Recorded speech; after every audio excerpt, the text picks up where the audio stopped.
It's Monday morning and it's a big day in Westminster. We're about to change Prime Minister.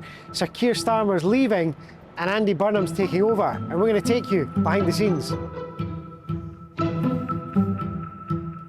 It's a bit busier than normal. The world's media are here for the handover. As you can see, there's a big queue just to get into Downing Street.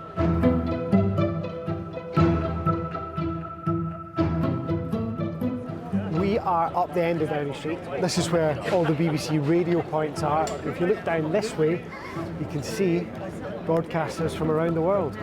That's Keir Starmer's lectern out. These lecterns have become a big part of the story of these days. Still a big question about whether Andy Burnahm will actually have one. This is a really big moment. It's just 2 years since Labour won that comfortable general election victory. At that point, it seemed like Keir Starmer was going to be in the job for a long time. He talked about 2 terms, 10 years in power. Here we are today, and he's leaving. It is a big moment to change Prime Minister, and this is happening more and more. Andy Burnham is about to become the 7th Prime Minister in just over a decade. I've been here in Downing Street for quite a few of these handovers now. Larry the cat is one of the few things that stayed the same here.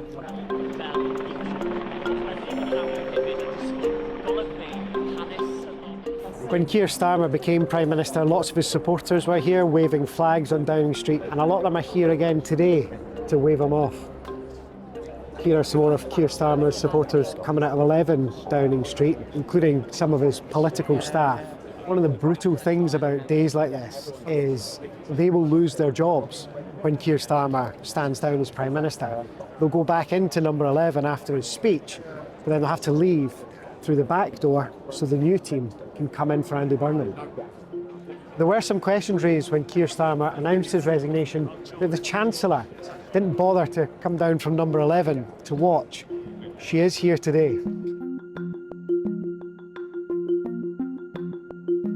There's no shortage of people here to show their support for Sir Keir Starmer. Senior people in the Labour Party, there's Sir Sadiq Khan, the Mayor of London, Cabinet Ministers are here as well. It's worth remembering that although he's being booted out, there are a lot of people in the Labour Party who still really rate Keir Starmer, not least for taking Labour from opposition back into power.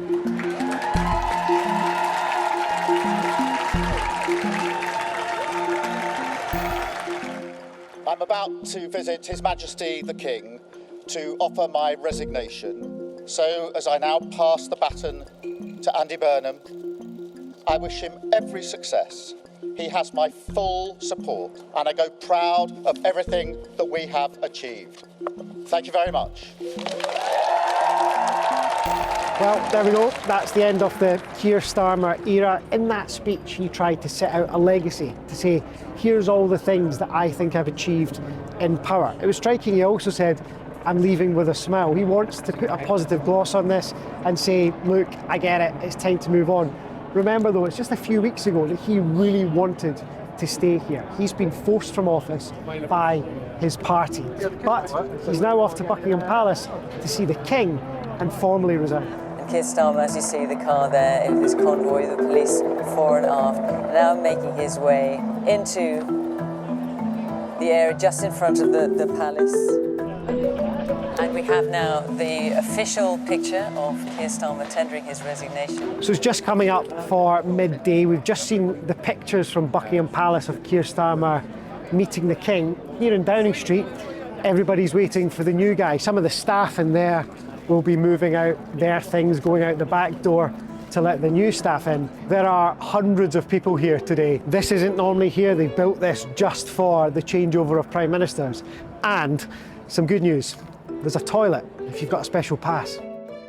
This is a slightly strange period where there isn't a Prime Minister in Downing Street. We've got a TV here so we can keep up with everything that's going on. Andy Burnham has arrived at Buckingham Palace to meet the King. The ceremony is officially called the kissing of the hands. They don't actually kiss the King's hands though. So for now, we're just waiting. I must admit, I've screwed up slightly today because I forgot all my snacks. Daniela. Here he is, Clive Alderton leading out the new Prime Minister and his wife Andy Burnham, the new Prime Minister, waving to those collected in the quad. If you want a visual representation of what's going on in Downing Street today, here it is. Keir Starmer's supporters have all left. Now there are dozens and dozens of Andy Burnham's backers in Downing Street. And have a look in the middle there. There's no lectern, there's 2 microphones instead. It looks like Andy Burnham's going to be the first Prime Minister in some time not to have that lectern when he arrives in Downing Street. Here we go, Andy Burnham has just arrived in Downing Street from Buckingham Palace. He's about to walk up the street and give us the most important speech of his life. What a few weeks this has been for Andy Burnham. Remember, until that Makerfield by-election, he wasn't even a Member of Parliament. Now, he's about to walk into number 10 as Prime Minister. I have just come from Buckingham Palace, where I have accepted His Majesty the King's invitation to form a government. We will help people to live well, building a more preventative state, investing in people's success rather than paying for failure. And that work starts now. I will soon go through that door behind me and issue my first instruction to end rough sleeping in our country.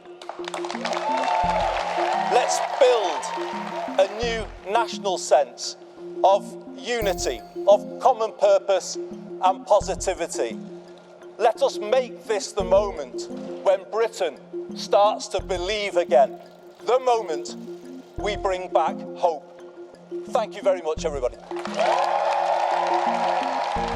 There we have it then, the vision from the new Prime Minister. Some bold promises in there, talking about changing the country, talking about a decade plan to get Britain back on track.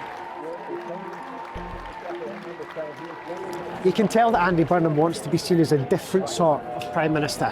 He's talked about changing the economic model that we've been used to since the 1980s, neoliberalism, as he calls it.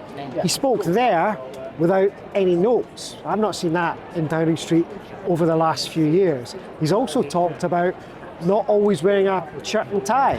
That would be a bit different too.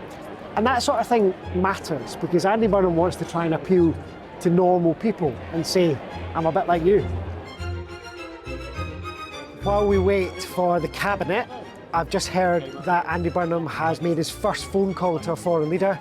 It was to the US President Donald Trump. He'll also be getting briefings from senior civil servants about some of the big decisions he's going to have to make right away. And he fills out the letters of last resort, which is instructions about what to do in the event of a nuclear attack.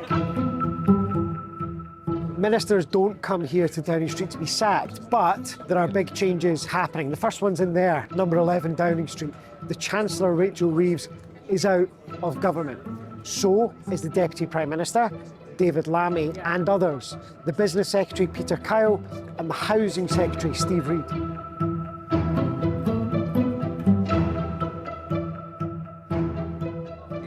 Things are starting to get busy here now. Ed Miliband and Shabana Mahmood have both arrived for the cabinet appointments.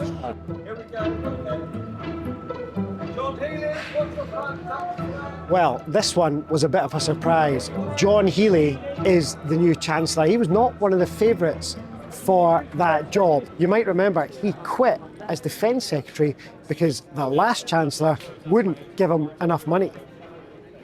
Plenty of cabinet jobs still to be appointed, but Andy Burnham is now Prime Minister. The new government is taking shape.